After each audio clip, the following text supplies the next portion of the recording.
बिस्मिल्लाहिर्रहमानिर्रहीम। अस्सलाम वालेकुम।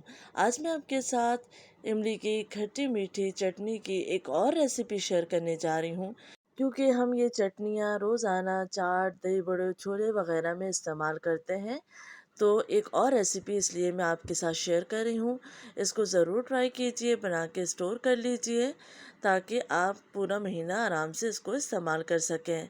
बहुत मज़ेदार गाढ़ी ये चटनी बनके तैयार होती है और बहुत ही कम इंग्रेडिएंट में आप इसको बना सकते हैं। वीडियो को एंड तक देखना है, पसंद आए तो लाइक और शेयर करें। चलिए रेसिपी स्टार्ट करते हैं।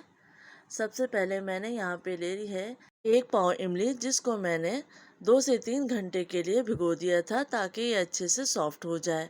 तो इमली सॉफ्ट हो चुकी है। अब मैं इसका पल्प अलग कर लूँगी और इसके बीज निकाल लूँगी।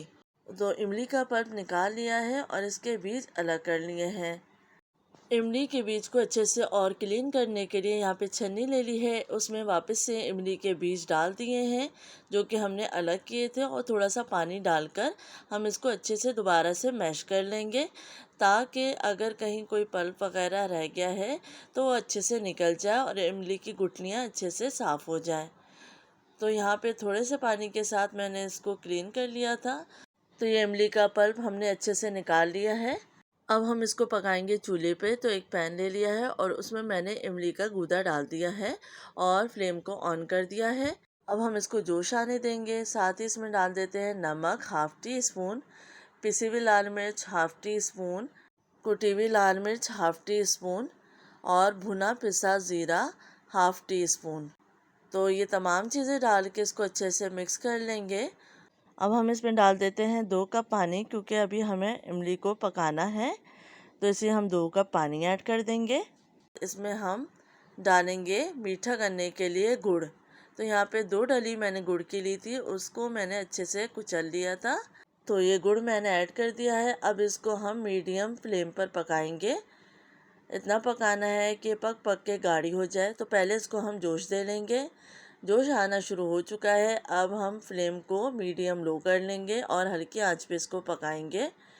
तो आप देख सकते हैं पकते पकते इमली की चटनी अच्छी खासी गाढ़ी हो चुकी है। फ्लेम को मैंने ऑफ़ कर दिया है क्योंकि ये ठंडी होके और मज़ीद गाढ़ी हो जाएगी।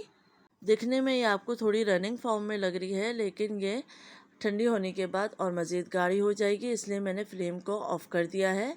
अब हम इसमें ऐड करेंगे 4 मगज़। तो एक पैन ले लिया है और उसमें डाल दिया है 1 टीस्पून तेल और तकरीबन 1.5 चमचा मैंने इसमें डाला है 4 मगज़, और इसको हम अच्छे से फ्राई कर लेंगे। हल्की आंच पे फ्राई करना है और जब ब्राउन हो जाएंगे तो हम इसको चटनी में डाल देंगे।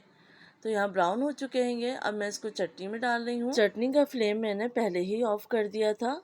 अब इसको अच्छे से मिक्स कर लेंगे। तो ये मज़ेदार सी चटनी तैयार हो चुकी है। इसको अभी हम रूम टेम्परेचर पे ठंडा कर लेंगे। ठंडा होके मज़ीद गाढ़ा हो जाएगा तो मैं आपको चेक कराऊंगी कि इमली की चटनी कितनी गाढ़ी हो चुकी है। तो अब हम इसको निकाल लेते हैं। आप देख सकते हैं कि कितनी अच्छी खासी ये गाढ़ी हो चुकी है और मज़ेदार सी इमली की चटनी तैयार है। आप इसकी फ़ाइनल लुक देख सकते हैं, कितना खूबसूरत इसका कलर आया है और ये कितनी अच्छी बनके तैयार हो चुकी है। आप इसको बना के स्टोर कर लीजिए। 4 मगज़ या जिसको खरबूजे के बीज भी कहते हैं वो ऑप्शनल है। अगर आपको नहीं पसंद तो आप मत डालिए। दही बड़े, चाट वगैरह में आप इसको आराम से इस्तेमाल कर सकते हैं। उम्मीद है आपको ये रेसिपी पसंद आएगी। अपना ख्याल रखिएगा। अल्लाह हाफ़िज़।